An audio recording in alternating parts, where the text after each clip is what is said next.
Students, good morning. आज हम लोग केमियोस्मोटिक हाइपोथेसिस पढ़ेंगे।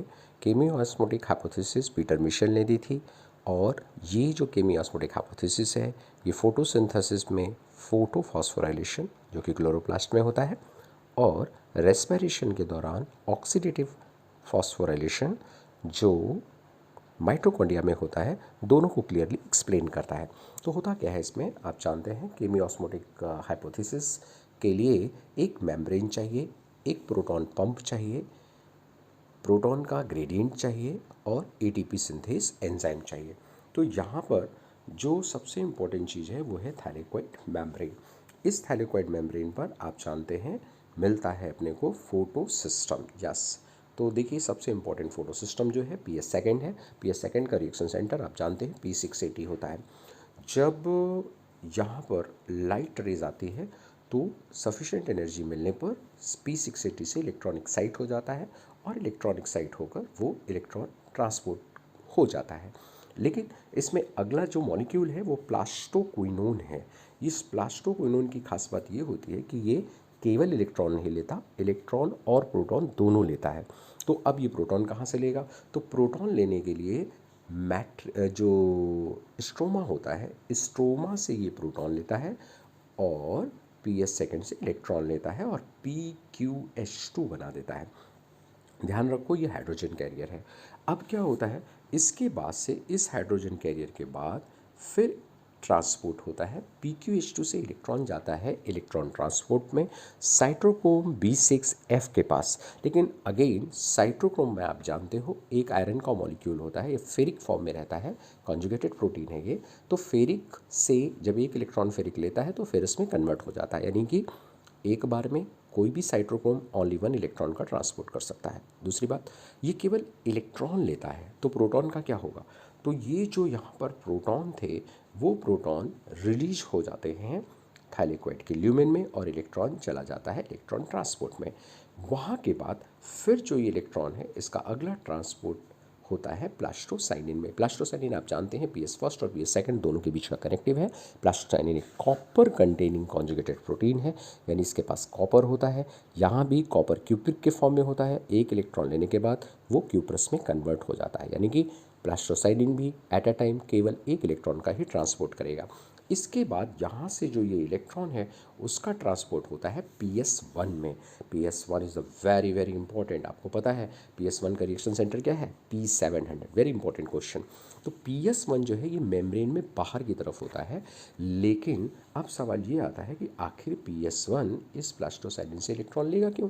तो उसके पहले जब इसमें भी लाइट रेज आती है इसका भी इलेक्ट्रॉन एक्साइट हो जाता है, अपनी ऑर्बिट को छोड़कर बाहर निकलता है, वो फेरिडॉक्सिन के पास पहुंचता है और वहाँ से FNR यानी कि फेरिडॉक्सिन NADP रिडक्टेज एंजाइम की प्रेजेंस में ये NADP से मिलकर NADPH2 बना देता है। यानी बहुत खास बात क्या है, इलेक्ट्रॉन जाकर लास्ट में ख़त्म हो जाता है, NADPH2 बना देता है। फिर से एक बात आई कि सर ये NADPH2 तो बन रहा है, लेकिन इस NADPH2 के लिए इलेक्ट्रॉन तो PS फर्स्ट से आ रहा है, प्रोटॉन कहाँ से आ रहा है? तो प्रोटॉन आ रहा है स्ट्रोमा से, और जब प्रोटॉन स्ट्रोमा से आएगा तो स्ट्रोमा में प्रोटॉन की डेफिशिएंसी हो जाएगी।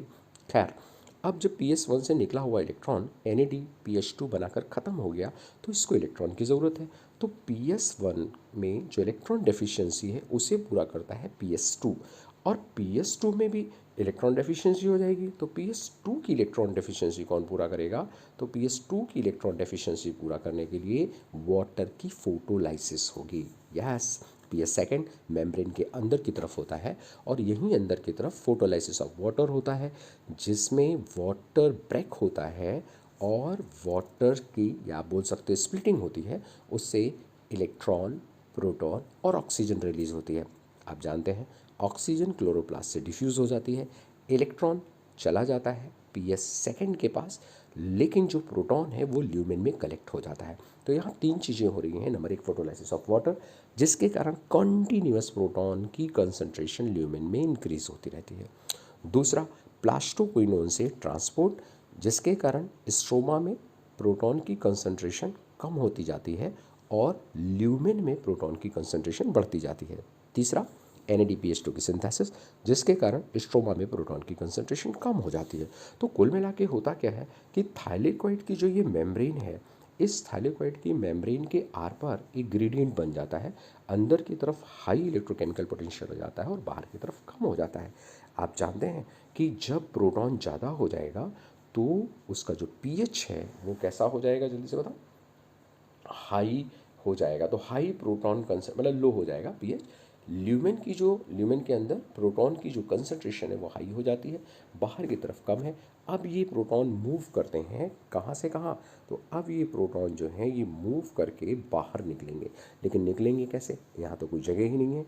तो इनको निकलने के लिए केवल एक जगह होती है, CF0 CF1, यहाँ से ये निकल सकते हैं। और जब ये प्रोटॉन यहाँ से निकलते हैं तो यहाँ पर एक बहुत ही इंपॉर्टेंट एंजाइम होता है ATP सिंथेज। कौन सा एंजाइम है, ATP सिंथेज एंजाइम। ये ATP सिंथेज एंजाइम एक्टिव हो जाता है, ADP और इनऑर्गेनिक फॉस्फेट जुड़ते हैं और ATP की सिंथेसिस हो जाती है।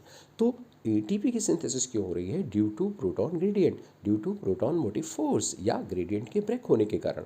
तो जब ल्यूमेन से बाहर की तरफ प्रोटॉन निकलेगा ATP बन जाएगा। क्लियर। तो इस ATP के लिए केमी-ऑस्मोटिक हाइपोथेसिस के लिए क्या क्या चाहिए, एक मेम्ब्रेन चाहिए, एक प्रोटॉन पंप चाहिए, प्रोटॉन ग्रेडियंट चाहिए या प्रोटॉन मोटिव फोर्स चाहिए, और ATP सिंथेज एंजाइम चाहिए। लेकिन एक मज़ेदार बात क्या है, रेस्पिरेशन में आपने पढ़ा है पेरी माइटोकॉन्ड्रियल स्पेस में प्रोटॉन की कंसंट्रेशन बढ़ती है इलेक्ट्रॉन ट्रांसपोर्ट सिस्टम के दौरान, और PMS से जो प्रोटॉन है ये F0 F1 पार्टिकल से होते हुए मैट्रिक्स ऑफ माइटोकॉन्ड्रिया की तरफ जाते हैं, यानी बाहर से अंदर की तरफ। लेकिन यहाँ क्या हो रहा है, यहाँ पर ये जो प्रोटॉन है वो ल्यूमेन से बाहर की तरफ स्ट्रोमा की तरफ आ रहे हैं, यानी अंदर से बाहर की तरफ आ रहे हैं। खैर, ये जो प्रोटॉन का ग्रेडियंट है, why we are so interested in proton gradient, क्योंकि इसी प्रोटॉन ग्रेडियंट के ब्रेक होने से एनर्जी ATP के फॉर्म में स्टोर होती है, ऐसा बताया था पीटर मिशेल ने। क्लियर? Okay, thank you.